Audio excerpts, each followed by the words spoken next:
If you're a startup founder, you'll find that the path to success is littered with tempting choices that lead to failure.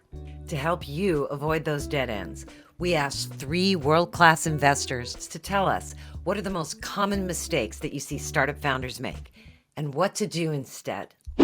Victor Asemota is an investor and entrepreneur based in Africa. Here's his insightful advice for startups who are chasing success. People tend to want to build for investors and what the investors think is right, rather than finding a way to actually convince people that that's actually the best thing to build. Too many copycats and very, very little originality. And there are so many problems still left to be solved. I found out that when people are not thinking about profits, the not-for-profits are actually much more innovative. For-profit accelerators, people tend to do things because they want to get money. The not-for-profit accelerators, people do things because they want to solve real problems. Some of those real problems become big profit centers in the future. Originality interests me a lot. I listen to people who look at things differently, who have a lot of domain knowledge. Because one of the mistakes I made earlier on in investing, backing a lot of early stage entrepreneurs who had no domain knowledge and had no business doing what they were doing. It's not about the ambition of the startups or the startup founders. It's about the systems available in the ecosystem.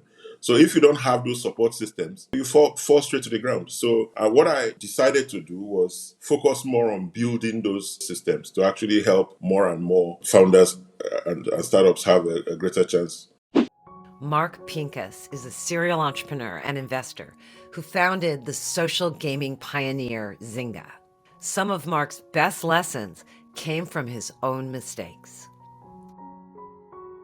The core lesson that I'm still trying to learn is that as product makers, we really need to be these scientists in white lab coats. To be successful, we've got to be passionate but not emotional. We have to separate our winning instincts from our losing ideas. Be careful not to let a B plus be the enemy of an A. It's easier to just fail with an F than with a B plus. So the B plus, you're getting some signals back that tell you it's worth going on, but they're not that crisp A. And what do you do with that? How do you know when it's a B plus you should kill or a B plus you should work into an A?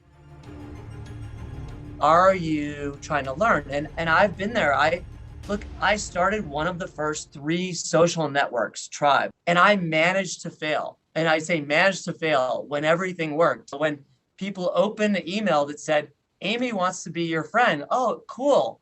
I'll be Amy's friend. What is that? I stubbornly held on to one losing variant and I wasn't trying to learn. That was a painful lesson. And with Zynga, I said, I'm not going to do that. I'm really going to test and let this combination of intuition and data feedback loops drive me in the right direction.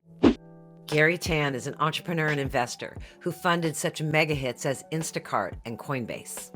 On his popular YouTube channel, Garry offers wisdom and encouragement for startup founders who want to find success.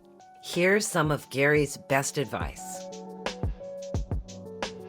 The misconception I think people have is that they want success and then they look for stories that have happened to follow. That makes sense because in school and growing up, we are taught to look for examples in history and then mimic those things. And the hardest part about creation is not to find things that worked in the past and do those things again. That doesn't actually tend to work. Instacart is worth, I think, 17 billion right now. I met them when Apoorva was really working on it basically alone, and he had hired 2 people off of Craigslist to be his first drivers. A lot of people were trying to create that startup at that moment, but here was someone who not only had the idea, but had actually built it and hired people, and you could put your credit card in and order things from the local Safeway in Mountain View, California. The secret knowledge there, I think, was actually from an adjacent space. Uber was brand new. What Apoorva realized is we can take this asset light approach and apply it to grocery. We don't have to take any inventory. We'll have more data about the inventory of Safeway or any grocer than the grocer themselves. We can hire people to basically do the driving and we can build demand. It's a pure marketplace, just like Uber or Lyft. And so sort of what it took, like this secret hypothesis that, if right, turns out to be, now a $17 billion or more business. Okay, let's summarize. If you want your startup to succeed, don't chase quick profits or fancy technology. Instead, focus your attention on your customers, understand their struggles, and solve their problems in a better new way. And be sure not to fall in love with your idea or imitate what worked in the past. Instead, listen to feedback from the present and keep learning from the market. Want the opportunity to get up close and personal with VIPs like Victor, Mark, and Garry? Well, you can in our signature training program, the Game Thinking Certification Masterclass.